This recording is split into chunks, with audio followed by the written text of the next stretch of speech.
Nice, decent window.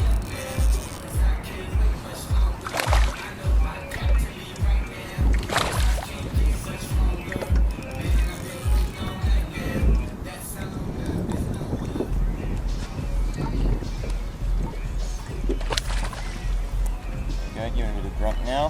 Didn't fight like a bream, fought more like a flathead, but when he gets the boat, starts making a ruckus. Finally knows he's hooked. Swim into the net. Oh, maybe not. That's one way to break your leader. There we go there. It's probably a nice late 20s, early 30s fish. Yeah, hopping along rock walls, what it allows you to do is just act like a crab and where a crab would go. There's a fish there. Not a decent little specimen. He's probably, like I said, late 20s, mid to late 20s, but put up a nice little fight. And by hopping along these rock walls along here, it allows you to cover a lot of ground. So instead of fishing one of the crabs a lot slowly, it really allows you to just bounce along, keep on moving until you can find more fish, okay? On myself, I like using the olive colour of the Cranka crab, just because it seems like it just really imitates a lot of like the little mud crabs around here, even like a little of the rock crabs that you get. So it seems like the best colour for me. What I'll do, I'll pop the hooks out in because it looks like he's bleeding, and let this fella fight another day.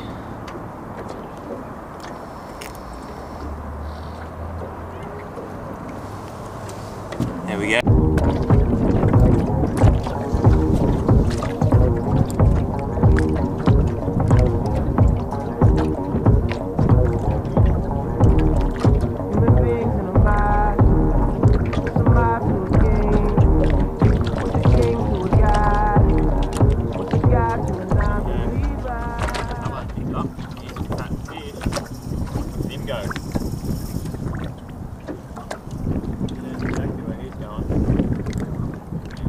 He's gone in the wrong direction. He's gone completely away from the boat, so he's done me a huge favour there. It must be a decent fish, but I'll tell you what, he's really quick off the mark and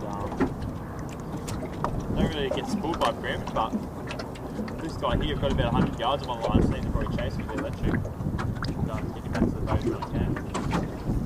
It just seems like a decent turnover, and now he's going back to his boat, back where it belongs. Start trying to drag and get this fish back in. Try and muscle it back. That's why I've got this flugo tree on. Nice rods. Really heavy duty rods as well, so a nice bend in the rod. It allows you really to just put some hurt into that fish and get them back to where they need to be. And that's a huge bream. It's a really good. That's not 40, I'm putting on here. That's a huge bream. That's an absolute donkey. Oh. Absolute bloody donkey. Oh, I'll tell you what. Oh, it's a tournament fish that you want. How cool is that? Oh, look at that. Absolute bloody donkey. Great fish, absolute handful. And if you saw that video, it bloody took off about 50 metres the other direction. Luckily it was away from the boat, so otherwise he would have me done and dusted and there's 25 bucks gone. But what an experience. Let's check him on the measure. It's got to be late 30s surely. There's a fish there on the mat. So right on the 37 to the tip. I thought that was a 40. But like I said, 40 is a big fish. I thought that was right on the money. But you know what? I'm going to take a quick couple of happy snaps with the old goey, and then get it back.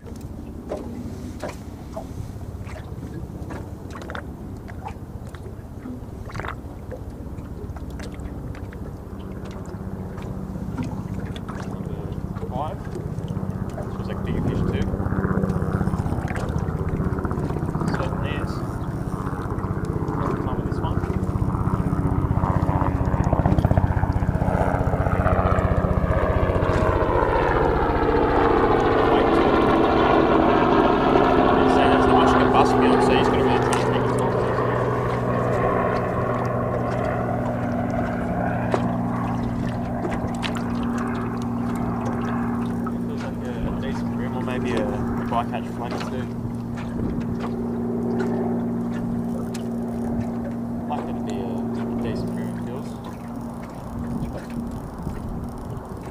by the bounce of the rod, he's not happy to see me. Haven't actually physically seen the fish yet, but so far it's putting on quite a nice fight. Get to see the sucker, see my trace. Yeah, it's a really nice bream. Really healthy Parramatta bream. Really healthy. He's a fatso. Absolute guts. Hello, champ. That's a nice fish. That is a really nice fish. Stoked with that. Look at that little boat hole back over the corner, and he drops in. How good. Oh, he is fat. Hello, champ. He's got to be probably loaded mid-30s. Thought he's a bit bigger when I saw him come up. And what's in the corner of his mouth? A little cranky crab, and that's not olive colour, heavy. And I tell you what, he didn't give it much of a chance. He just said, "Nah, that's my breakfast." I should say that's my afternoon lunch, considering what time it is. So I'm just going to pop it out of his nose. Nice blue nose of his. There we go, there's one.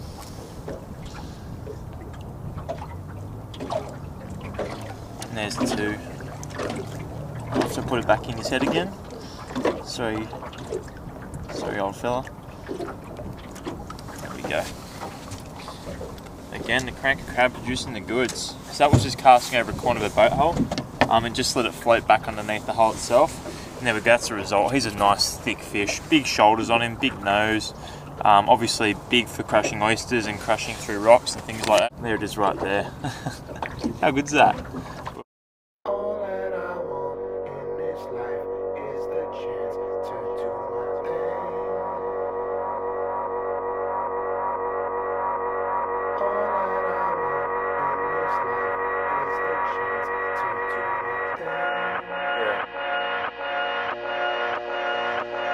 I want the top.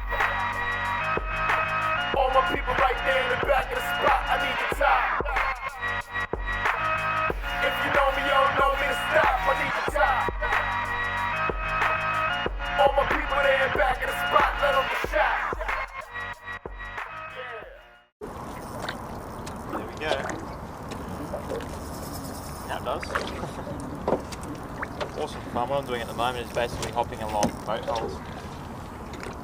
This one was probably casted 20 centimetres off the boat hole, and then this bad boy decided to take it and thought it was dinner. It's putting up a strong fight so far. Feels like a heavier fish. It's definitely got bream colours. I think it's just decided to have a look at the boat. Yeah, it's a nice fish. Probably early 30s. Go there. What a good fish. He's solid. Probably closer to the low to mid 30s, and definitely a fit looking fish. Definitely bit of a man on a Sunday afternoon. Alright, I'll let some line out and get this bad boy off the hooks. But no, like I'm doing here, you can see in the background a couple of boats around, and I'm fishing in Parramatta River. Just hopping these Cranka crabs along. They're so awesome, you can just pretty much dead stick them as well. I'm using a bit of scent as well, which it seems adds a lot of X factor to the lure, and also it just entices that bite a little bit more. The fish can smell it, obviously. And if you have all those options free to you, so scent, rattles in your lures, things like that, add what you can too, because everything's going to help you try and catch that fish. And the amount of area there is to fish in obviously each river, you want to try and entice that fish to come to your bait for whatever reason. So nice fish, very healthy. It's also got the crunching teeth for the oysters and also little rocks as well. Great little fight. It was definitely heavier than the last one, I thought. So what I'll do, I'll put her on the measure quickly and then chuck her back for a swim. So 34 centimetres of quality Parramatta River bream. Awesome species, awesome fish, and she's breathing pretty heavy. So what I'll do, get her off this bad boy, let her swim another day, and see if I can catch another one. Look at that, quality yellowfin bream.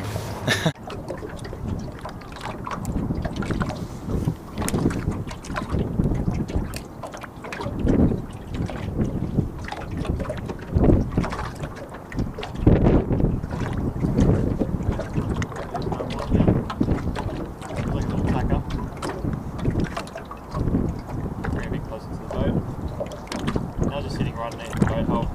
There's probably about 5 guys looking at him. Get him in so he can't distract his mates. Let's just find a little bit of the baby fish. And sometimes when you're fishing boat holes, the baby fish are the ones that get to. So it's good to pull them straight out, get rid of them so the big ones aren't disrupted. But I'll go back in again and see if I can get another little baby.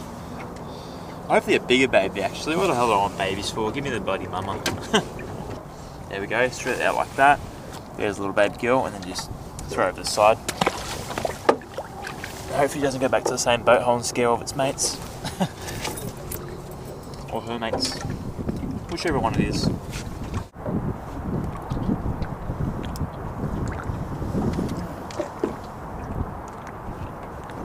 So just doing that cast there, I saw about 5 or 6 bream just completely scatter.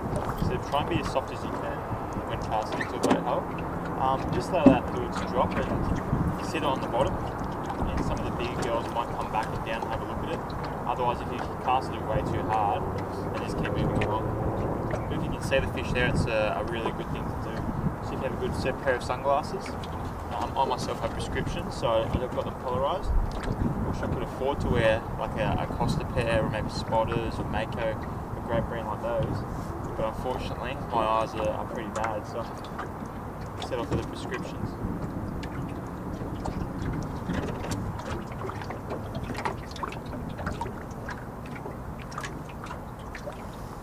Here we go.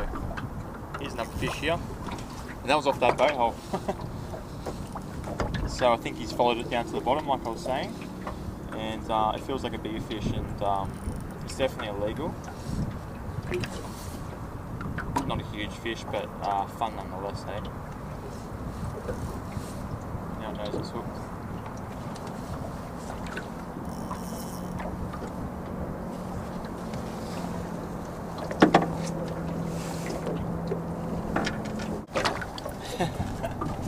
There we go.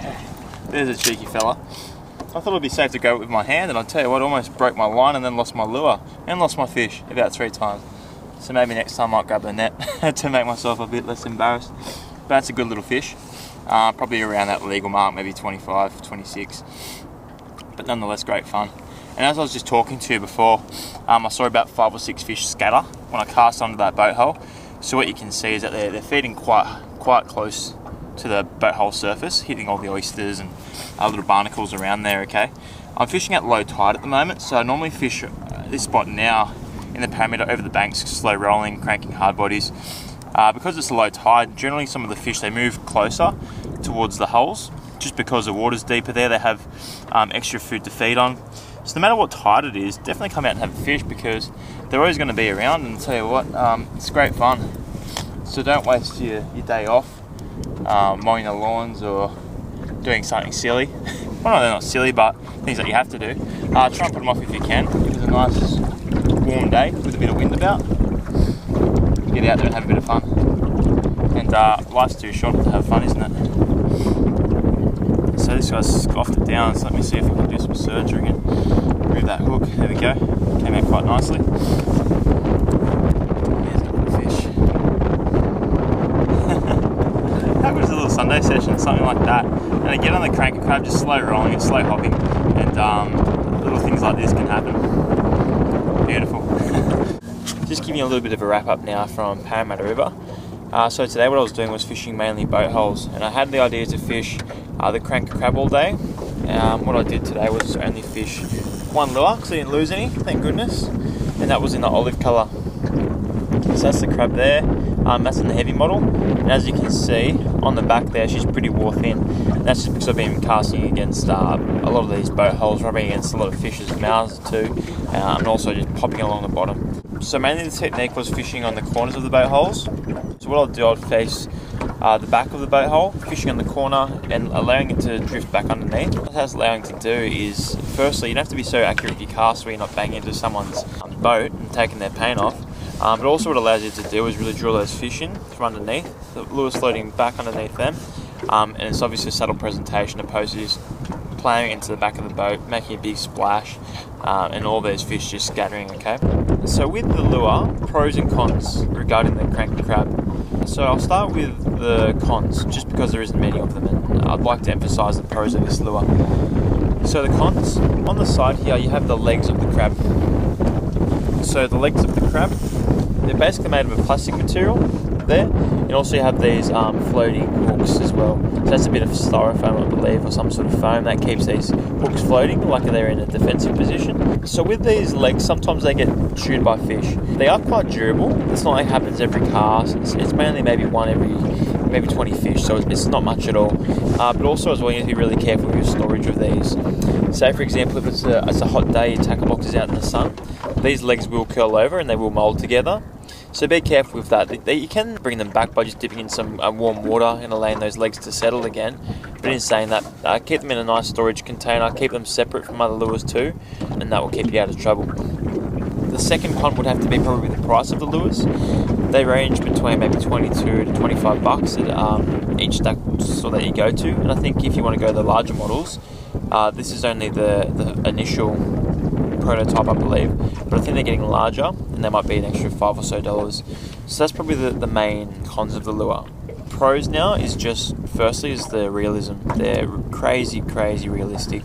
So if you look at that, that's very similar to what you see, like the little crabs crawling along the banks, or even something like that in the olive colour. It definitely represents a little baby mud crab, I think, anyway. So crazy realistic. Secondly, as well, they have that floating claw option, which makes it in that defensive position. So again, adding to that realism, I guess.